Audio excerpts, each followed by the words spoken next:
যে কোনো কম্পিটিটিভ এক্সামে এই টাইপের কোশ্চেন করলে আমরা কিভাবে করব, তাও আবার 4-5 সেকেন্ডের মধ্যে।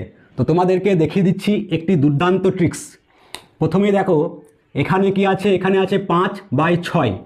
তো আমি প্রথমে এই 5টা লিখব, তারপরে এই 6টা লিখব। এবার প্লাস কবার আছে, 1 2 3 4। তো এখানে আমি টোটাল 4টে ফাঁকা ঘর দেব। তো এবার এই দুটোর যোগ করব, এই দুটো যোগ করলে পাই 11।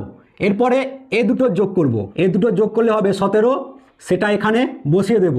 তো এবার এই 11 আর 17 যোগ করব, হবে 28, 28 এখানে বসিয়ে দেব।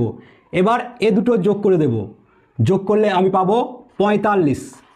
তাহলে এই অঙ্কটার আমার উত্তর হবে, উপরে বসবে 45 আর নিচেই বসবে এই 28। তো হয়ে গেল আমাদের অ্যান্সার। তো তোমরা নিশ্চয়ই বুঝতে পেরেছো